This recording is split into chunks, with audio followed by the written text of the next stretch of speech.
मुंबई येथील मृत्यूचा परिणाम कल्याण एपीएमसीमध्ये 12 ट्रक कलिंगड पडून ग्राहकांची पाठ शेतकरी विक्रेते हवालदिल।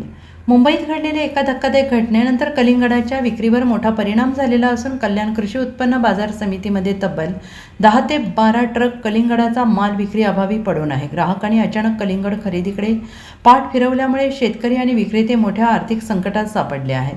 किमान उत्पन्न भाव भरूनही निघतोय की नाही याची चिंता आता त्यांना पडल्याचं चित्र आहे। मुंबईत एका कुटुंबाने बिर्याणी खाल्ल्यानंतर कलिंगड खाल्लं, त्यानंतर 4 जणांचा मृत्यू झाल्याची घटना समोर आली होती। या घटनेनंतर नागरिकांमध्ये भीतीचं वातावरण निर्माण झालं।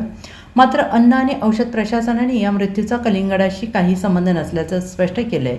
उन्हाळ्याच्या दिवसात कलिंगडाला मोठी मागणी असते। दररोज कोट्यावधी रुपयांच्या फळांची आवक या होणाऱ्या बाजारामध्ये सध्या कलिंगडाच्या खरेदीत मोठी घट झाली आहे। 4 दिवसांपासून ट्रकमध्ये पडून असलेल्या मालामुळे मोठ्या प्रमाणात कलिंगड खराब होऊ लागले। परिणामी विक्रेत्यांवर तो माल फेकून देण्याची वेळ आलेली आहे। Bureau report, SBN Marathi, Mumbai.